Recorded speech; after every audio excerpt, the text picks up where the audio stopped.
Hello दोस्तों, तो आज मैं अपना शेयर करने जा रहा हूँ अपना कंडीशनिंग वर्कआउट। अगर आप मुझे इंस्टा पे फॉलो करते हो तो आपको पता ही होगा कि मैं सिर्फ वेट ट्रेनिंग नहीं करता हूँ या सिर्फ मसल बिल्डिंग के लिए ट्रेनिंग नहीं करता हूँ।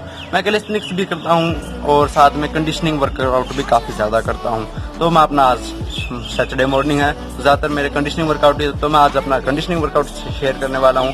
साथ में मैं जो ब्रेकफास्ट में क्या लेता हूँ और आखिर में बताऊँगा आपको कुछ टिप्स और ट्रिक्स हाउ टू गेट लीन, यानी मस्कुलर कैसे हो कम बॉडी फैट परसेंटेज के साथ। तो अब मैं वार्म अप हो चुका हूँ लगभग, और अब बारी है सबसे पहले हम करें क्लीन एंड जर्क, पुलअप्स, रोप क्लाइंब्स और स्टफ कंडीशनिंग वर्क के लिए। तो अब बिना किसी देरी के शुरू करते हैं अपना वर्कआउट। मैं वार्म अप हो ही चुका हूँ, शुरू करते हैं।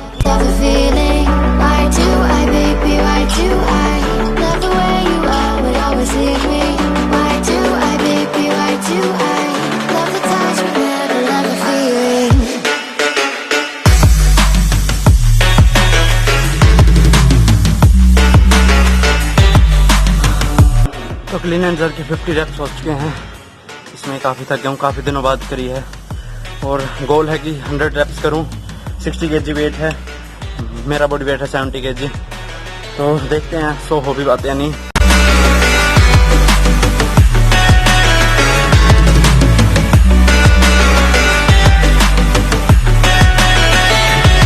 तो 100 रेपिटेशंस हो चुके हैं पूरे क्लीन एंड जर्क के। एक बार लगा तो नहीं था कि वहाँ हो जाएंगे, मैं तो 80 पे मिनिमम गोल था कि मैं 80 करके ही रुक जाऊँगा, पर बाकी हो गया है 100 रेप्स। और बिल्कुल टी शर्ट गिल्ली हो चुकी है, पसीना बहुत आता ही है वैसे मेरे ज़्यादा।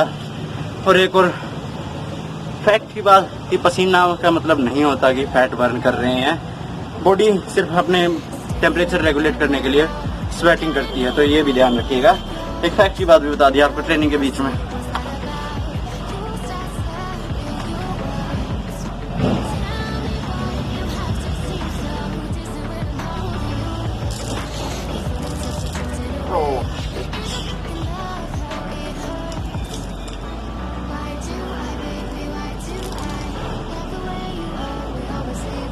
पानी नहीं है, ये पसीना ही है, बहुत ज़्यादा आता है पसीना।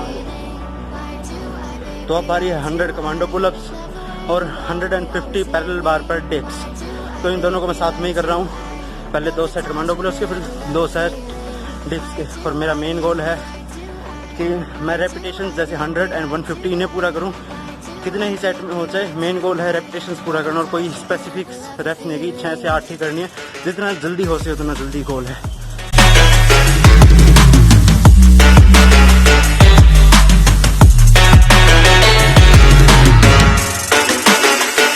तो 150 डिप्स हो चुके हैं पूरे, टी शर्ट दोबारा गिल्ली हो चुकी है और काफ़ी ज़्यादा हो चुकी है।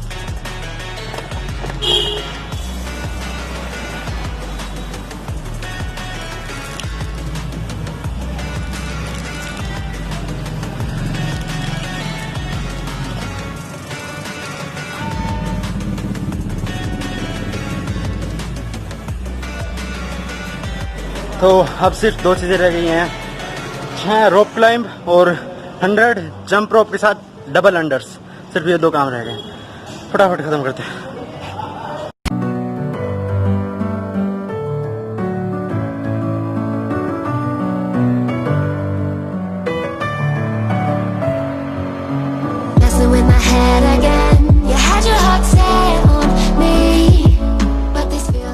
तो रोप क्लाइंब भी हो चुके हैं, अब रह गए हैं सिर्फ 100 डबल अंडर्स।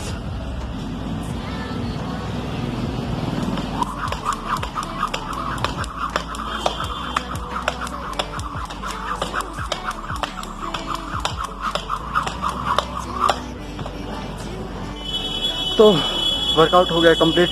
स्वेटिंग काफ़ी ज़्यादा होती है मेरे, तो डिहाइड्रेशन होने के पूरे चांसेस हैं, अभी काफ़ी ज़्यादा पसीना आ गया। तो सबसे पहले तो मैं पीऊँगा इलेक्ट्रॉल और फिर मैं अपना ब्रेकफास्ट शेयर करूँगा आपके साथ कि मैं अब क्या ब्रेकफास्ट में क्या खाऊंगा। सबसे पहले इलेक्ट्रॉल पीते हैं, तो पहले तो एक बार मैं इलेक्ट्रॉल पी रहा हूँ, फिर मैं अपना ब्रेकफास्ट लूँगा। तो अब मैं कर रहा हूँ अपना ब्रेकफास्ट और दिखाता हूँ मैं आपको अपने ब्रेकफास्ट में मैं क्या खा रहा हूँ। तो ब्रेकफास्ट में मैं नॉर्मली लेता हूँ 1 गिलास मिल्क, 1 बाउल पपाया, 3 से 4 गुआवा अमरूद और 200 ग्राम टोफू यानी सोया पनीर। कुछ भी स्पेशल नहीं है, फ्रूट्स हैं और 2 प्रोटीन के सोर्स हैं। वेजिटेरियन हूँ मैं, इसलिए टोफू और मिल्क ये प्रोटीन के सोर्स रहते हैं मेरे नॉर्मली, जो मेन तौर पे इन्हीं से मैं प्रोटीन पूरा करता हूँ। और वेट लॉस के टाइम काफ़ी मदद करते हैं फ्रूट्स, क्योंकि काफ़ी ज़्यादा न्यूट्रिशियस होते हैं, कम कैलोरीज होती हैं। तो ब्रेकफास्ट में मैं नॉर्मली यही लेता हूँ। पहले मैं सैंडविच लेता था, पीनट बटर सैंडविच, साथ में टोफू, जब मैं गेनिंग यानी वेट बढ़ाने की कोशिश करता था। फिर जब मैं वेट लॉस के लिए मैं सिर्फ पीनट बटर नहीं लेता था, तब भी मैं सैंडविच लेता था। पर अब मेरे ब्रेसिस की वजह से मैं कोई भी हार्ड चीज नहीं खा सकता और ना ही अपने अगले दांतों से कोई भी चीज काट सकता, इसलिए मैंने अमरूद भी छोटे छोटे टुकड़ों में काट रखे हैं और इसलिए मैं कोई भी हार्ड चीज नहीं खा सकता। इसलिए अब आजकल मैं यही अपना ब्रेकफास्ट लेता हूँ। कोई भी स्पेशल चीज नहीं है, 2 प्रोटीन के सोर्स हैं, वेजिटेरियन हूँ मैं, इसलिए मिल्क और सोयाबीन अच्छे प्रोटीन के सोर्स है मेरे लिए, और साथ में फ्रूट्स। अभी वेट कम कर रहा हूँ और इसके लिए फ्रूट काफी अच्छे रहते हैं, न्यूट्रिशियस होते हैं, लो कैलोरीज होते हैं, कुछ भी स्पेशल नहीं है। आप ऐसा मत सोचिए कि जो मैं खा रहा हूँ आप यही खाएंगे तो आप मेरी तरह बन जाएंगे। काफी ज्यादा चीजें मैटर करती हैं, जेनेटिक्स, आपकी ट्रेनिंग एज, आप किस तरीके से आपकी स्लीप है, और पता नहीं बहुत सारी चीजें मैटर करती हैं। ऐसा मत सोचिए कि आप जैसा मैं ब्रेकफास्ट कर रहा हूँ वैसा आप करने लग जाएंगे तो आप भी वैसे बन जाएंगे। आपको आइडिया लेना है, इसलिए मैंने दिखाया कि आप आइडिया ले सकते हैं कि मैं किस तरीके से ब्रेकफास्ट करता हूँ, अपना प्रोटीन कैसे पूरा करता हूँ और कैसे न्यूट्रिशियस खाना खाता हूँ मैं। तो अब मैंने अपना ब्रेकफास्ट कर लिया है और मैं ये वीडियो अपने ट्रेनिंग वाले दिन नहीं बना पाया था कुछ रीजन की वजह से। पर हम बात करते हैं कि हाउ टू गेट लीन। तो सबसे पहली बात होगी टिप्स और ट्रिक्स के पीछे भागना छोड़ दो। ऐसी कोई भी चीज नहीं होती, और होते भी है तो उनसे आपको रिजल्ट्स नहीं मिलने वाले और ना ही किसी को मिले हैं टिप्स और ट्रिक्स से रिजल्ट्स। तो पर मैं आपको बता सकता हूँ कि जिन चीजों पे आपको ज्यादा फोकस करना चाहिए अगर आप लीन होना चाहते हैं, तो जो बड़ी चीज है जिन पे आपको बेसिक थिंग्स है जिस पे आपको ज्यादा फोकस करना चाहिए, तो बेसिकली लीन होने का मतलब होता है कि ज्यादा muscular with less body fat percentage. तो उसके लिए सबसे पहले आपके इनफ मसल्स होनी चाहिए। अगर आप स्किनी हैं तो आप मसल बिल्डिंग पे थोड़ा ज्यादा ध्यान दें। अगर आप पहले ओबीज हैं तो आप पहले फैट लॉस कर सकते हैं और फिर मसल बिल्डिंग पे ज्यादा ध्यान दे सकते हैं। पर पहले आपकी इनफ मसल्स भी होनी चाहिए और फिर आप फैट, ज्यादा एक्सेस फैट है उसे लूज करने की तरफ सोचे। तो मसल बिल्डिंग के लिए सबसे ज्यादा इंपॉर्टेंट चीज है वो है पहला कि आप ट्रेनिंग में बेसिक कंपाउंड मूवमेंट्स कर रहे हैं और उन पे टाइम के साथ प्रोग्रेसिव ओवरलोड दे रहे हैं और स्ट्रेंथ आपकी इंक्रीज हो रही है, क्योंकि फिजिक में चेंजेस आने में टाइम लगता है। तो बेस्ट हमारे पास यही है कि अगर आप आपके बेसिक कंपाउंड लिफ्ट्स में और एसेसरीज में अगर आप स्ट्रांग हो रहे हैं तो यानी आप सही डायरेक्शन में जा रहे हैं। दूसरी चीज है कि आप इनफ प्रोटीन ले रहे हैं अपनी डाइट में, जरूरी नहीं है सप्लीमेंट ही हो, आप अपनी ओवरऑल डाइट में जो भी आप खाना खा रहे हैं उसमें देखिएगा आप इनफ प्रोटीन ले रहे हैं। तीसरी चीज आपकी स्लीप काफी ज्यादा इंपॉर्टेंट है, क्योंकि तभी आप रिकवर करते हैं अपनी बॉडी को, और स्लीप काफी ज्यादा नजरअंदाज भी की जाती है। तो स्लीप पे भी ज्यादा ध्यान दीजिए और अपनी स्लीप लगभग 7 से 9 घंटे जरूर लीजिए। और एक और चीज का ध्यान रखिए कि आप एक कैलोरिक सरप्लस में हैं, क्योंकि अगर आपको मसल गेन की प्रोसेस को मैक्सिमाइज करना है तो आपको एक कैलोरिक सरप्लस में रहना जरूरी है, तभी वो प्रोसेस मैक्सिमाइज होगी।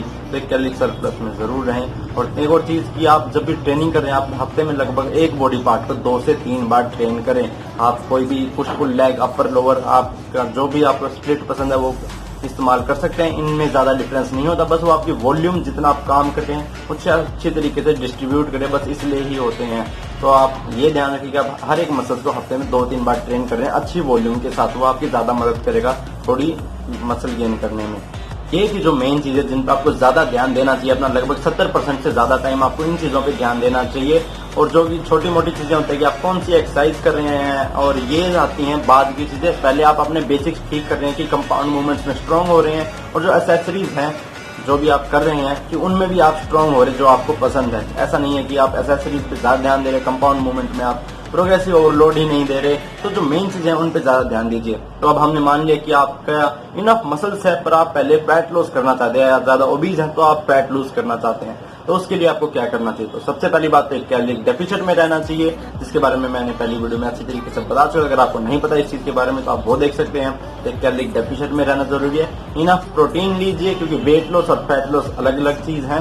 कैलोरिक डेफिसिट में वेट लॉस हो सकता है पर क्या पता फैट लॉस ना करे, तो उसके लिए आप इनफ प्रोटीन लीजिए और कंसिस्टेंट ट्रेनिंग रखिए। ट्रेनिंग में वही चीज है जो कि मसल गेन के टाइम थी कि आप 2 से 3 बार ट्रेन कर रहे हैं, थोड़ी वॉल्यूम कम रखिए क्योंकि आपकी रिकवरी कम होगी, बस यही चेंज है। और उसमें भी फैट लॉस करते टाइम भी आपका मेन गोल यही होना चाहिए कि आप कंपाउंड एक्सरसाइज में प्रोग्रेसिव ओवरलोड दे रहे हैं। और फैट लॉस करते टाइम आप अपनी नींद पर थोड़ा ज्यादा फोकस कर सकते हैं, क्योंकि रिसर्चेज में पाया है जब आप वेट लॉस करते टाइम अगर आप कम स्लीप ले रहे हैं तो आपकी मसल लॉस ज्यादा होती है या मसल लॉस ज्यादा होने के चांसेस होते हैं, तो आप उस टाइम नींद पे थोड़ा ज्यादा फोकस कर सकते हैं। आप ट्रेनिंग में बात करें तो आप अपनी वॉल्यूम थोड़ी कम रखिए, क्योंकि आपकी रिकवरी कम होगी, क्योंकि आप कम कैलोरीज कंज्यूम कर रहे हैं, कम खाना खा रहे हैं। आप प्रोटीन थोड़ा इंटेक ज्यादा कर सकते हैं, क्योंकि आपका मेन गोल है मसल लॉस नहीं होने देना, या फिर हो सके तो मसल बिल्ड भी करना। तो जो रिकमेंडेड रेंज होती है प्रोटीन की वो है 1.6 से 2.2 ग्राम पर किलोग्राम ऑफ बॉडी वेट। तो फैट लॉस करते टाइम आप थोड़ी अपर रेंज में अपना प्रोटीन रखिए, या हो सके तो उससे ज्यादा भी लीजिए, उसके भी कोई साइड इफेक्ट नहीं है, बल्कि बेनिफिट्स ही हैं।